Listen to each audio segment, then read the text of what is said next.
nyawa, hingga alam barzakh, hingga alam akhirat, hingga kita masuk ke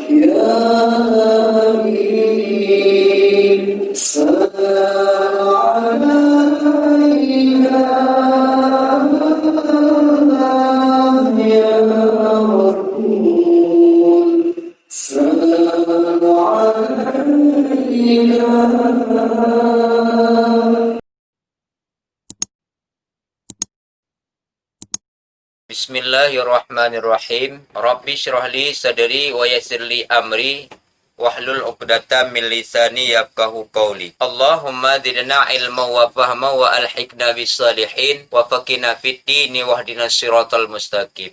Wa fahimna hadzal kitab ya rabbal alamin.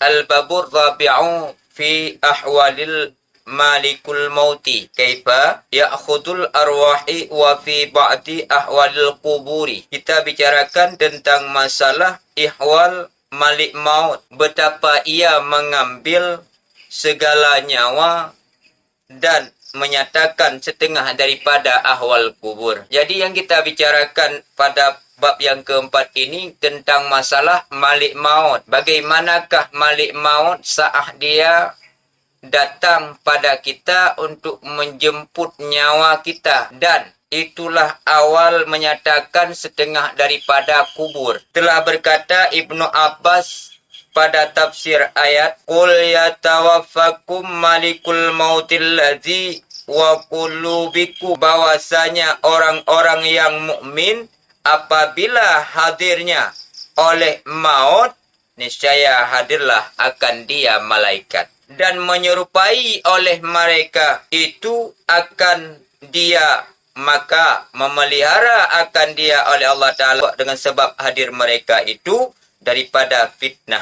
Yang bahwasanya tak kala malik maut ataupun tak kala maut telah datang pada kita, maka sekalian dengan itu niscaya hadir malaikat, dan malaikat itu merupai malaikat yang sama dengan malaikat itu nyata dan nampak dilihat oleh orang yang mendekat dengan mati. Kalau kita yang belum berjumpa dengan mati, ya pasti tidak bakal berjumpa, tidak bakal kita melihat malik maut. Siapa saja yang sudah datang ajalnya, maka malik maut hadir bersekalian dengan maut. Maka dia menyerupai apabila kita orang yang memiliki iman yang disebut dengan mukmin, maka kita akan dijauhkan oleh Allah dengan fitnah.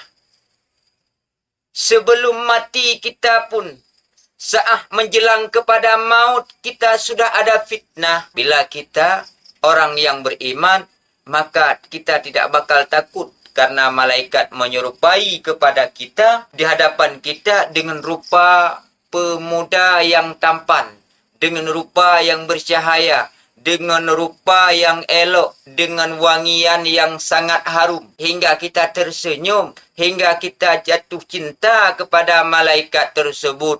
Tanpa kita rasa nyawa kita, malaikat mencabut. Sebaliknya bila seseorang itu dia tidak memiliki iman, bila dia bukan orang yang mukmin, maka malaikat akan menyerupai sesuatu yang paling menakutkan,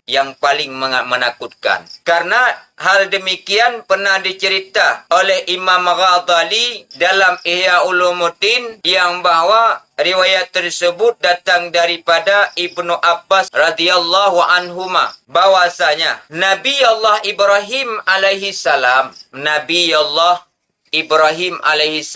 dikala Nabi Allah Ibrahim keluar dari rumah, pintu kamarnya dia kunci. Saat dia pulang baru dia buka. Selalu begitu hingga seterusnya. Pada satu waktu, saat Nabi Allah Ibrahim kembali pulang, saat dia buka pintu kamarnya, dia lihat ada seorang di dalam kamarnya. Maka dalam demikian, Nabi Allah Ibrahim tanya, "Siapa yang mengizinkan kamu masuk?" "Tuan pemilik rumah yang mengizinkan saya masuk," kata malaikat. Maka Nabi Allah Ibrahim pun berkata, "Sayalah tuan, sayalah pemilik rumah ini." Maka malaikat pun menjawab bahwa yang mengizinkan saya masuk adalah tuan di atas tuan pemilik rumah. Maka Nabi Allah Ibrahim di saat itu bertanya, apakah engkau ini malaikat? Maka menjawab malaikat, saya adalah Malik Maut. Maka waktu demikian dikata itu, maka Nabi Allah Ibrahim berkata pada malaikat, wahai malaikat, bolehkah engkau tunjuki kepadaku bagaimanakah engkau tak kala menjemput nyawa seseorang yang engkau cintai, yang hamba Allah, yang Allah ridai dalam ibadahnya? Maka kata malaikat, palinglah olehmu ya Ibrahim. Maka berpaling Nabi Allah Ibrahim. Maka saat itu malaikat menyerupai rupa yang sangat elok. Maka sesudah menyerupai hingga Nabi Allah Ibrahim berpaling kembali melihat malaikat. Di saat melihat malaikat, maka Nabi Allah Ibrahim tersenyum. Melihat rupa malaikat bagaikan rupa pemuda yang sangat elok. Luar biasa tampannya, dengan wangian yang harum, wajah bercahaya, hingga Nabi Allah Ibrahim suka kepada malaikat dengan rupa yang begitu indah. Hingga dah malaikat melihat saat Malik Maut menjemput nyawa orang yang beriman, maka lepas itu Nabi Allah Ibrahim pun meminta, wahai Malik Maut, bolehkah saya bertanya, bagaimanakah sah engkau menjemput orang yang tiada bertakwa kepada Allah? Maka berpaling di saat itu Nabi Allah Ibrahim. Maka di saat selepas disuruh oleh malaikat untuk lihat kembali dengan rupa yang menakutkan, hingga Nabi Allah Ibrahim jatuh pingsan waktu melihat rupa malaikat yang begitu menakut. Begitulah rupa malaikat. Maka kita lihat sebahagian orang-orang di saat meninggal dengan wajah yang berseri, dengan mulut yang tersenyum, bagaikan orang yang lagi senang. Ada yang sebahagian kita lihat orang bagaikan orang yang menakutkan dengan wajah yang seram dikarenakan takut melihatnya. Ada juga pendapat yang mengatakan bahwa tak kala demikian, tak kala kita orang-orang yang mukmin sudah hampir dengan maut, hadirlah malaikat rahmat bersekalian dengan tentara pasukan Malik Maut. Malaikat rahmat memberitakan dengan berita kesenangan kepada orang-orang yang beriman. Tetapi bila orang yang tidak beriman, saat dia mendekat dengan mati, maka saat itu datanglah malaikat azab berdampingan dengan Malik Maut. Maka dalam hal demikian, bila kita sudah diambil roh, di saat itulah kita akan masuk pertama sekali ke dalam pintu untuk menuju ke alam selanjutnya, yaitu ke alam yaumil kiamah. Alam barzakh adalah pintu utama untuk masuk ke yaumil kiamah. Di sanalah baru dihisab ataupun kita menyampaikan segala ataupun bertanggungjawab atas segala yang telah diperintahkan Allah pada kita, maka semua itu akan kita pertanggungjawabkan, yaitu di yaumil kiamah. Selepas itulah kita baru menuju ke syurga, dan sesudah itulah kita baru menuju ke neraka. Itu menurut amalan kita tersendiri. Maka marilah kita sama-sama tingkatkan ketakwaan kita kepada Allah. Selama kita masih Allah memberi kesempatan kepada kita, masih Allah berikan nyawa pada kita untuk dapat kita menikmati nikmat-nikmat Allah.